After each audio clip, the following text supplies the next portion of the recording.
वट सावित्री व्रत एक पौराणिक, सांस्कृतिक और आध्यात्मिक यात्रा भारतीय संस्कृति में स्त्रियों के लिए अनेक व्रत और पर्वों की परंपरा है जो न केवल धार्मिक आस्था का प्रतीक है बल्कि उनमें जीवन मूल्यों, सामाजिक उत्तरदायित्व और पारिवारिक संबंधों की भी झलक मिलती है। इन्हीं व्रतों में से एक महत्वपूर्ण व्रत है वट सावित्री व्रत। यह व्रत मुख्यतः विवाहित स्त्रियों द्वारा अपने पति की दीर्घायु और सुख समृद्धि की कामना हेतु किया जाता है।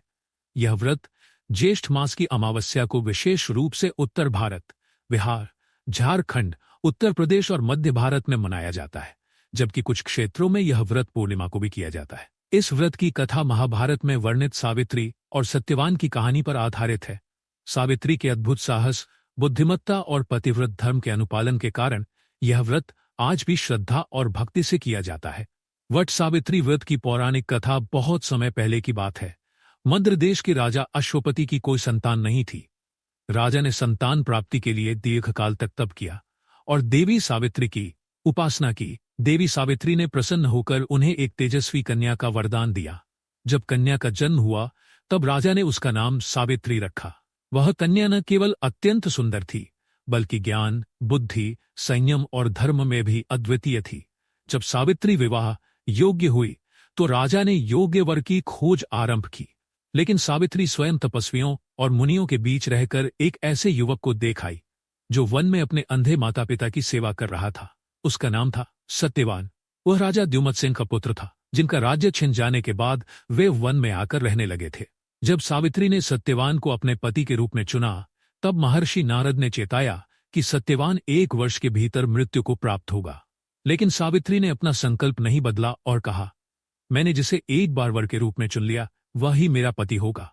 राजा अश्वपति ने बेटी की इच्छा का सम्मान किया और सावित्री का विवाह सत्यवान से कर दिया गया। सावित्री ने विवाह के बाद ससुराल में रहकर सेवा और तप का जीवन आरंभ किया।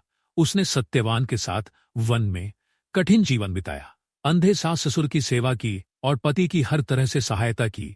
जैसे जैसे सत्यवान की मृत्यु का दिन निकट आया, सावित्री का तप और कठोर हो गया, और जब वह दिन आया, सावित्री सत्यवान के साथ वन में लकड़ी काटने गई।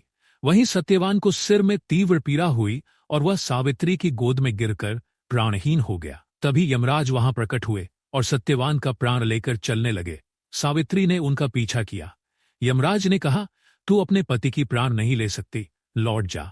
लेकिन सावित्री ने अपनी बुद्धि और धर्म की बातें कहकर यमराज को प्रभावित किया। यमराज ने उसे वरदान दिया कि वह अपने सास ससुर की दृष्टि लौटा सकती है। सावित्री ने धन्यवाद दिया पर पीछा नहीं छोड़ा। फिर यमराज ने दूसरा वर दिया, उसके पिता का राज्य सुरक्षित रहे। सावित्री ने फिर धन्यवाद दिया।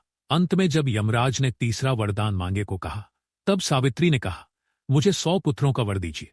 अब यमराज असमंजस में पड़ गए, क्योंकि बिना पति के 100 पुत्र कैसे हो सकते थे। सावित्री ने अपनी निष्ठा और भक्ति से यमराज को प्रसन्न किया और उनसे अपने पति को जीवनदान दिलवाया। कहा जाता है कि यह घटना वट वृक्ष के नीचे घटी थी, इसलिए महिलाएं इस वृक्ष के नीचे व्रत करती है। वट वृक्ष को अमरता और स्थायित्व का प्रतीक माना गया है। इसकी लंबी उम्र और गहरी जड़ें पति की दीर्घायु और मजबूत वैवाहिक जीवन की प्रतीक मानी जाती है। महिलाएं वट वृक्ष की पूजा कर अपने पति की लंबी उम्र और सुख शांति की कामना करती हैं। इस प्रकार वट सावित्री व्रत श्रद्धा, प्रेम और नारी शक्ति का प्रतीक है।